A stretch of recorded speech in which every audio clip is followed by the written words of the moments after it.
Thanks, everybody. It's great to have all of you here. Last night was special. I really enjoyed it and enjoyed the energy everybody had.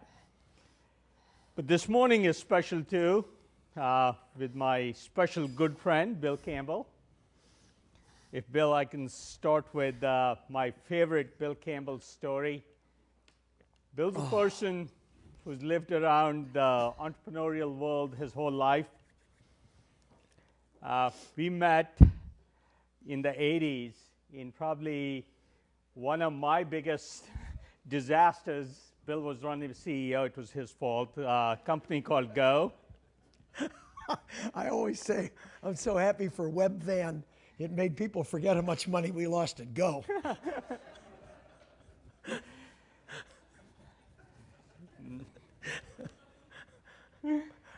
But Bill's a very special person. And he's been CEO of 3 companies, Go, Intuit, and Claris before Go. But there's one story about Bill that really impresses me. I was at Go. We had beer bust. That may be the reason it didn't work out. But I went to a beer bust at Go one Friday, and Bill was there.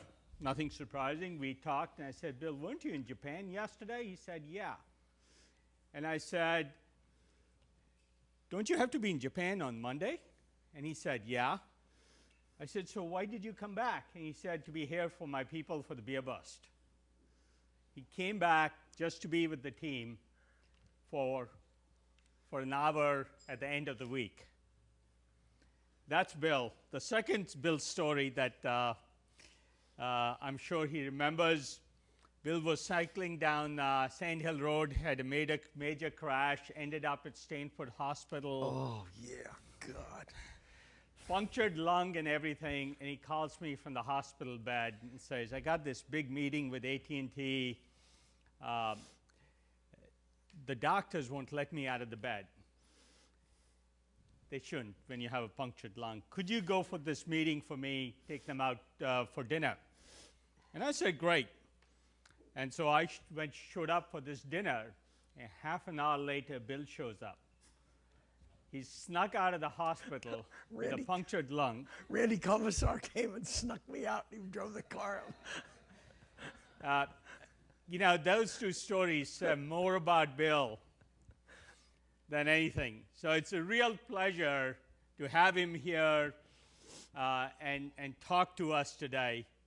I have to consult my notes to list all the companies Bill has coached. There's probably no person Steve Jobs relies on more than Bill for mentoring and coaching. And I don't think Eric Schmidt would have survived at Google without Bill's coaching. And he still can't do without Bill's coaching. Eli Harari at SanDisk, Jeff Bezos at Amazon was Bill's first coaching job. Drugstore, Tell Me, Good, LoudCloud, even Evan Williams at Twitter. All the people Bill has worked with. So I'll stop taking your time and let Bill get going. So hopefully we'll have a little bit of time for questions from the audience. But I want to start with, Bill gave a talk at Stanford, and I was looking at the Twitter feed. And one of the Twitter items said, every VC should watch and listen to Bill Campbell on the role of founders and startups. That's probably a pretty good place to start, Bill. I have, like you, Vinod, and I think a lot of that, a lot of my philosophy there came from you years ago when we did Go together.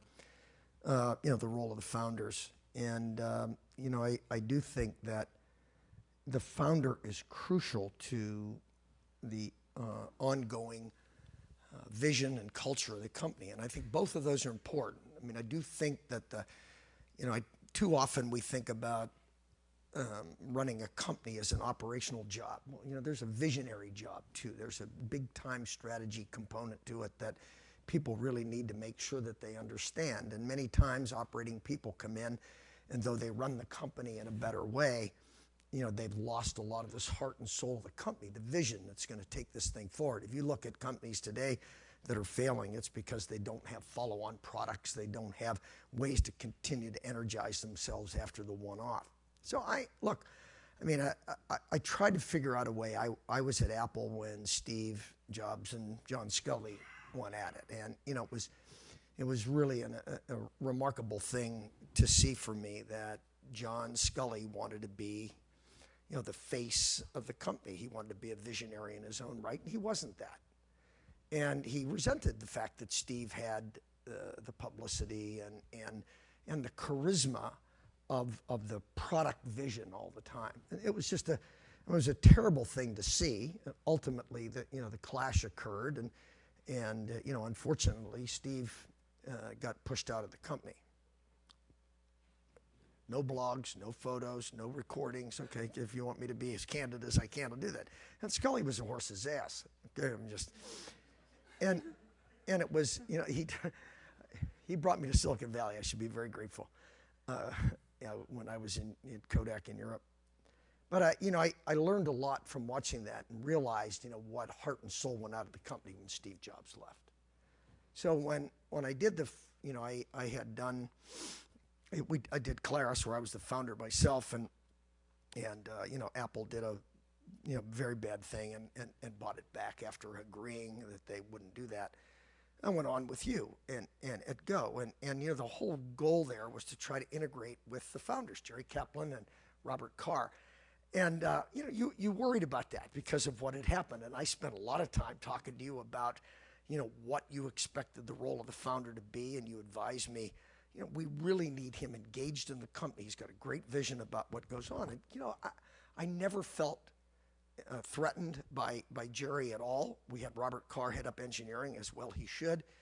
And Jerry went on and became an external face. He was the visionary behind the company. He sat in every management team meeting. It was listened to like everyone else, but had no more clout than anyone else when it came to decision making. And he allowed that to occur to me. So, when I think about today, watching companies go up or down, the ones that kill me are the ones that the new guy coming in can't get along with the founder. And it drives me crazy. So I do whatever I can to make sure that the founder is part of the company, even though it doesn't have an operating role. To make a fake operating role is not a good thing. Something that they're not good at, so that you're ultimately destining them for failure. Put them in a role where they can provide you with strategic and visionary insight. Give them external roles that they can do. I mean, Jerry was amazing in raising money. Now, you think about today. One of the great successes in Silicon Valley is this tiny little company that was Intuit, founded by Scott Cook. Scott Cook today has an office. He still sits in Brad Smith, who's the CEO's operating meetings every Monday, contributes, thinks a lot about, he runs little forums on design for delight, creative activities that bring people together. And the founder is a critical component of Intuit's success these last 25 years. Last night, Bill Gates talked about fanaticism about your vision. And it really struck me that, just like you said, that's a key part of the vision of a company, and you're fanatic about your vision. But there's a parallel process where management plays a role. And whether you're CEO or the board, or how do you manage and balance those two fundamentally inconsistent but absolutely essential components of building a company? And in many ways, a lot of companies struggle with that. Yeah, it's probably the hardest dynamic that there is all the time.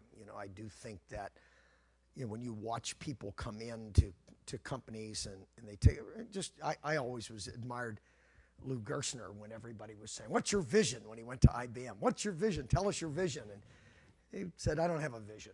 And what he did is he went out there and got himself into the services business and changed the face of the company. And, you know, on the other hand, George Fisher went from Motorola to Kodak and didn't do anything because he didn't solve the operational and strategic problems there.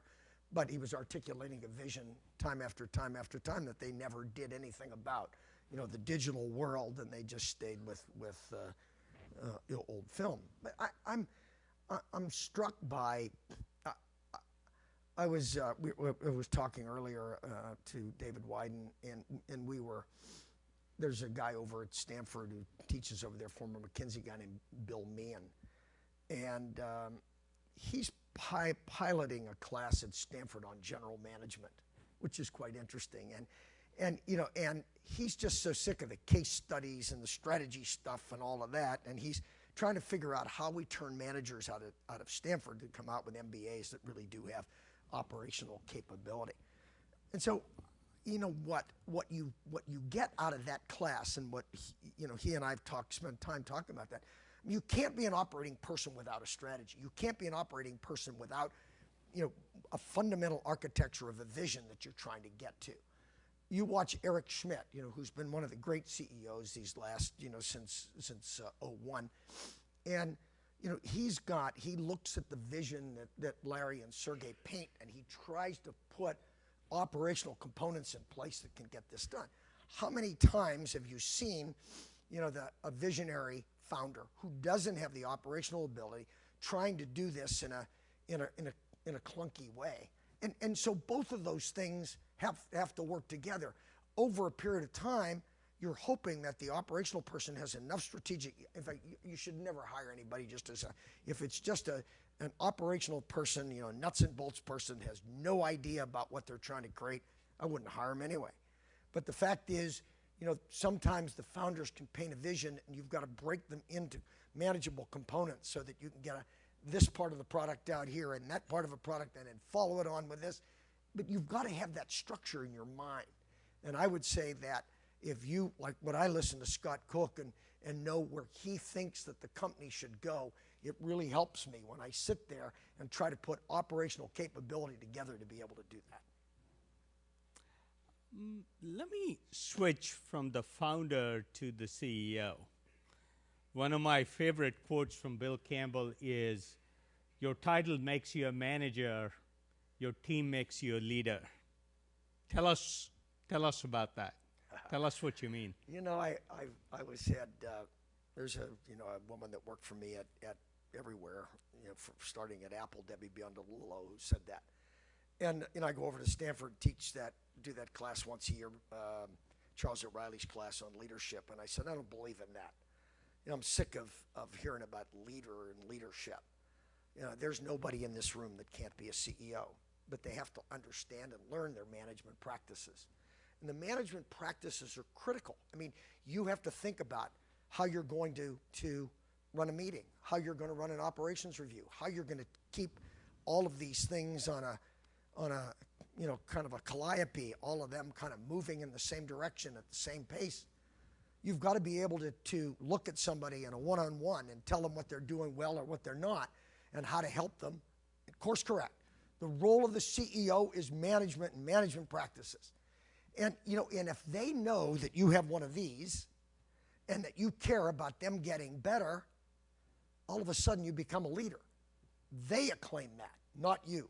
Anybody that stands up there and tells you that they're a leader is just basically full of shit. You know, I would say to you that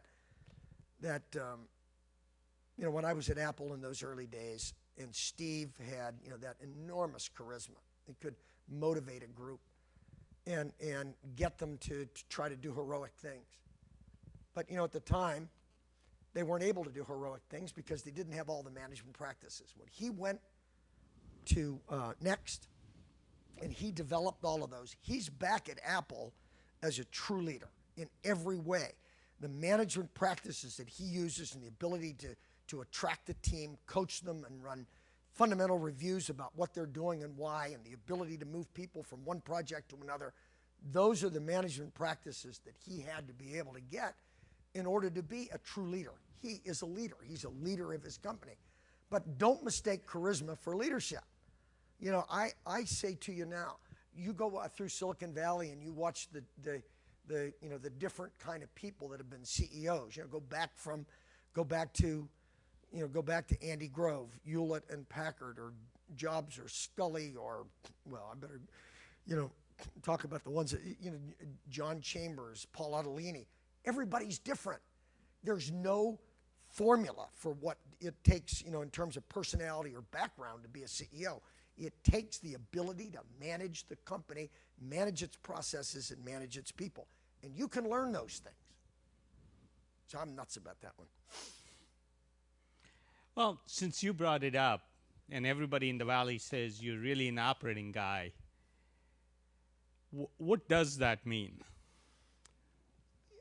What should this group, sometimes first-time CEOs, some founders, take away?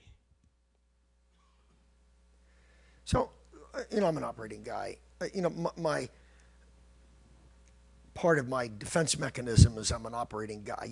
I am, when I say, people ask me why I'm not a venture capitalist, and I say that I can get you from here to here probably as well as most, but I don't know I could get here. And that's what you do. That's what you and John Doerr do. That's what David Wyden does. That's what the people that you have, Pierre Lamont. I mean, you guys have people there that understand what that is and how it can become something greater. Now, during that process, the old operating guy is out there trying to put fundamental processes in place. Start with, how do you put a team together? Who do you hire? What are the right people to put in? How do you run a staff meeting? I watch so many technical entrepreneurs that go in there, and first thing they do is they get some really good person to be VP of engineering. And then the next thing, they get a sales guy, a marketing guy, a business development guy, and you got 50 friggin' marketing people in the room. And all of a sudden, you had a technical culture and you lost it. Because, the people in the room aren't thinking about what the needs are of engineers, either a combination of pay practices, culture, whatever. So, one of the great things that I admire about Google is that when Wayne Rosing left, when he retired, and Wayne and I had worked together with the Lisa project at Apple. For those of you young guys that don't know what Lisa is, don't I'll tell you later. But it was on the management team. 3 people went into that management team. That Larry, Sergey, and Eric wanted to have in that room. Alan Eustace, Bill Korn, and Jeff Huber. So you replace 1 with 3 so that when you're talking about important things in the company, it isn't diddly shit. It's about what kind of products we want to have, what kind of technology approaches we should have, what kind of culture we ought to have to have a company with a technical culture. Those are things that are important. So when I think about, yes, how do you run staff meetings and what kind of people ought to be in it? How do you do operating reviews? How do you check on if a project is making progress? How do you make sure that everybody in that room understands that it's all based on the product? And all of these other things have to follow. If marketing gets out here when the product's only here, you can't do it. And you got to cut all that back. Your job is to break those ties. If you think about, a continuum of advanced technology to product development to product management to product marketing and everywhere between those, there's little gray areas. Your job as a CEO to break those ties and make sure that your company works well. When I was at Apple, the thing that used to drive everybody crazy was, who's responsible for that? Well, guys, I did that. It was always clashes.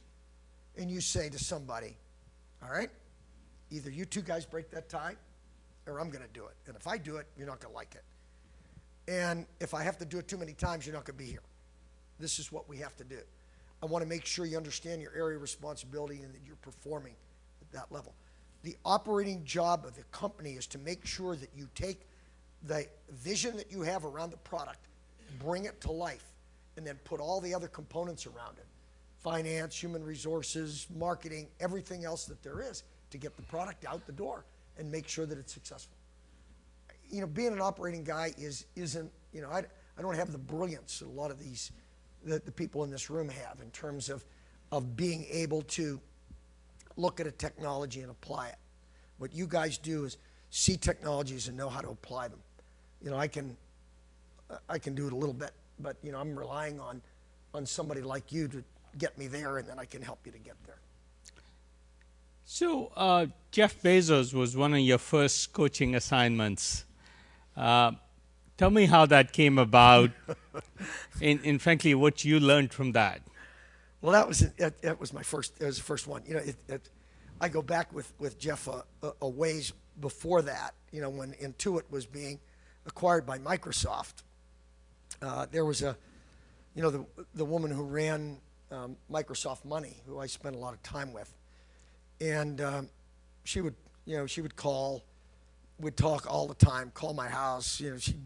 She was a New York gal, became good friends with my wife, and it was a pretty funny thing to see. And after the deal didn't go through, she left Microsoft and somehow met Jeff Bezos and became the first marketing person at Amazon. She called me up and says, "Could you introduce me to John Doerr?" Jeff Bezos and she told me about what they were doing and said, "Could you introduce us to John?" So I introduced him to John, and John invested, and therein is Amazon. So years later, Jeff had taken some time off when he had his first child, and he hired a COO, a guy named Joe Galli, and so they were struggling. Jeff came back from his leave and got back involved in the company, and there was a lot of clash. So I flew up to Seattle with Scott Cook, who was on the board, John, who was obviously on the board. We met with Patty Stone-Cipher and Tom Alberg and a few others, that we were talking about this. And, their whole view is, Jeff ought to go and do what Scott Cook did, step up and be chairman of the board and let this guy Galli take over. I said, well, if you guys already made up your mind, what the frig do you need me to go up there for? And they said, oh, no, go ahead in there. So I went up, and I'd spend a day and a half there. I'd go up in the morning and stay overnight, and then do another day and sit in the management team meetings and all that. At the end of the time, you look up and say, Galli's not a good guy, and Jeff Bezos ought to run this company. Well, that was a shocking discovery, I think, and I don't think that all the board, certainly not all of them, really believed that was the right outcome. Jeff, of course, did, and that's what we did. I think they had enough, John particularly, who was, as has very strong opinions, and he sat there and said, if that's what Bill thinks, that's what we ought to do. They put Jeff in there, or left Jeff in there and as the CEO, and that's the way the thing went. That was the first thing. I went up and tried to just figure out that, what was going on operationally, socially, how they were getting along and what was going on. And, Galli was just, saboteur, I would put it. Sorry. That was the first time I had ever, helped the company, and John asked me to go do that. So there's a lot of first-time CEOs here. One of the questions I get asked is, how do I find a mentor? What do I look for in a mentor? How would you advise somebody with that question, since we can't clone you 16 times over? So the thing that I would say, and this is in real deference to you and Pierre and David and all the people that you have in your firm, first-time CEOs really need to rely on their venture capitalists. And the advice that you get from somebody that's going to work with you on a daily basis is crucial. You really need to have somebody. I've watched too many people with this is what they offered as here's what they got, and here's how, and they're worried about, the difference of $2 or $3 or $5 million in terms of the wrong thing. The wrong thing. The right thing is to pick the venture capital firm that's going to coach you to life, bring you to life. So the first mentor you're going to have is the person that's going to be with you every day, who's got, capital at risk, but cares a lot about a long-term view of where a company's going to go. I learned so much from you during that period of time. What were the times that I needed to put pedal to the metal and try to get more when we were signing up OEMs in Japan and took the time to go do that? What are the times that we needed to back off and not spend money? What are those, and the advice that you get? So when I think about mentors, I worry. David and I were talking about before about, who could do this really well in the Valley. And, of course, everybody's going to start taking out their pencil and writing the name down. But, I worked with Peter Curry. I was on the board at Netscape. There's nobody that was more heroic than he did. I mean, he fought his way into making sure that acquisition occurred, with the AOL and with that little Sunside light and all that went on. He just did a magnificent job and kept everybody on track. He became a venture capitalist himself with the Barksdale firm, but I watched him on the Tell Me board. I watched him on the Contiki Networks board. I was on with him on both of those cases. I really wasn't on the board at Tell Me, but was there all the time. And I can't tell you how good he was in terms of spotting things, coaching CEO. Part of the mentoring part of it is to be able to deal with the CEO's management team. I mean, this isn't all about you meeting, at the top of some mountain with the CEO. What I have to do is work the halls with making sure that people understand what we're trying to accomplish. Peter did that enormously well. I mean, Tell Me, him just rationalizing the data center strategy was huge. But I would say that, there's a lot of people out there that have been successful, and as long as they're not, don't have too much ego. I mean, my goal is to say, let me tell you what we think we ought to accomplish. Let me give you a couple of ways methodologies to get there. But you got to translate that into the way you want to do it, that suits your personality, so that you can say, this is what I'm going to do to accomplish that goal. And believe me, I mean, when you take a look at the CEOs that you work with, it's wonderful. And so there's a certain humility about it. I watch people try to go and want to do this and formally say, I want to be a coach. All they go, God damn it, do it this way. Here, when I did that, I did this. And you go, oh, shit, you're never going to get there. What you need to do is guide them, make sure that they're not doing, they can make mistakes. Don't let them make big ones, let them do things with their own personality the way they want. But, to me, the advice I would get on mentors is pick the right venture capitalist. 2 is, there's a lot of young people out there, when I'm asked all the time, who can I get as a board member? They want to go and get Paul Otellini and John Chambers and Steve Jobs and Mark Andreessen, and I'm saying, whatever happened to Danny Shader and Mike McHugh and Justin Kitch and Ben Horowitz? Of course, Ben's not available. So Bill, in fact, that's one of the questions I get asked a lot. What's a good board, and how do you pick one or decide this is a good board for a company? So what's the characteristics of a good board? The characteristics of a good board start with small. And the characteristic when you get as a bigger company is small. And I would look at small as being, I'm joking, of course, but I do say this, that you end up in a public company board having to have 3 committees. You have a comp committee, an audit committee, and a nom-gov. I mean, basically those nominating governance committee. And basically you can, if you really think about staffing those, you need 3 on audit, at least 2 on comp. You should have 3, and you should probably have 3 on nom-gov. But you could get away with 2 on all of those. And in order to have your meetings where the meetings don't go sequentially, where you have a board meeting all day, you want to make sure that those things are covered. That's a little later in your life. Today, you've got a venture capitalist, maybe 2. I would say to you that you ought to get somebody that is an operational person that could be on that board that's pretty much done the same things you've done. Now, that sometimes flies in the face of what the venture capitalists really want you to do. In a lot of cases, I know there are firms out there that go out and put people on boards that they think they're doing you a favor with and doing them a favor with, the venture firm doing a favor with. not doing it any good unless it's somebody that you can confide in, talk to. You have an independent board member that can sit in that room that really cares about the outcome for the company and your agenda. Now, not that the venture capitalist is not going to do that, but sometimes there are longer-term views of things that are going to conflict with, I don't think this venture firm, I'm sure of that, but others, I would guess that you're not going to get unanimity on that.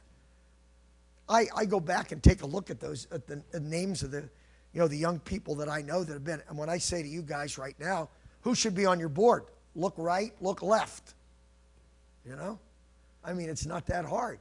And you think about somebody that you've met at one of these conferences that you really like, talk to them, spend some time with them, and if they've gone through one of these before and this is their second time through it, they're going to know a lot. People that have real understanding of technology, people that understand how you hire, people that understand what kind of compensation packages, people understand what kind of a culture or space that you ought to have and what you think about. Those are things that you need help and advice on. And my view is, I just think, for you to try to shoot for Mark Zuckerberg or Steve Jobs or Paul Otellini is just craziness. You're not going to get them. Spend your time on getting somebody that's going to really help you on a day-to-day basis. So time passes amazingly fast, but I'm going to finish with one last question. Many CEOs struggle with a difficult technologist with a lot of vision, a hard to manage person who's crucial to the organization. Any advice on that? It's sort of a necessary part of every company, also a very difficult part of every company. It's usually the CEO, sometimes the founders, trying to manage somebody who's crucial to the organization, a critical skill set, but they're critical because they have a point of view which sometimes is not the same as a normal person would. It's the hardest thing you deal with all the time. I would say that. Of all the questions that you just asked, that's the most difficult one. I get paid for, all of you get paid for managing the aberrant. It is what you have to do for a living. And you're going to get some of these quirky guys that are going to really be great differentiators for you with technology approaches and architectures and just problem solution on the technology side that you can't do without. It is your job to manage that thing in a way that does not disrupt the rest of the company. And I've seen it happen lots of times. You've got to say to somebody, you've got to be able to work with other people. If you can't work with other people, you can't work here. And if they think that they can just get away with doing anything they want, berate people, treat them badly, run roughshod over them, disregard some of the conventions that you have in your company, unfortunately, you're going to have a couple of stern talks. You might give them more leeway than you would give a lot of other people. But ultimately, if they don't do that, you've got to let them go. And they need to work in an environment where they can collaborate with other people. You just can't do it otherwise. I don't want to sound like, some friggin' operational bureaucrat that doesn't respect, the brilliance of a great engineer. And part of your job is to sit there and think about what that person just said. When I sit around a management team meeting and you try to coach all your CEOs in this, when you're trying to get, and you have 7 or 8 people around a table and you throw out a point of view, you throw out a problem or an issue and you want to discuss it, you're not looking for consensus. You want the best idea. I had at Eric Dunn, who just came back was our technology guy, came back to the company after taking a run at venture capital. He's back at Intuit today, and it's just having him in the room just makes a big difference, because when you sit there and you want the best idea, I'd say probably better than 50% of the time it's going to come from Eric. And if everybody cares about it, they all walked in with their company hat, not their functional or business unit hat, they're going to look at that and go, that's the right idea. Let's go with that one. And so you need those guys that are out-of-box thinkers. You just have to make sure, coach them, beg them, talk to them, keep them at least bounded in some way. They have a bigger boundary than everybody else, but they can't have, it can't be unbounded. You know, I struggled with that question a lot. I go back to a Martin Luther King quote that says, human salvation lies in the hands of the creatively maladjusted. And how to harness that in sort of startups is a very difficult job. Oh, I know. Well, thank you, Bill. I wish we had a lot more time, but thanks for coming here. And I'll hand it over to David to introduce our next guest. I am delighted to have been here, and, you know, for you, you know I'd do anything. Thanks, Bill.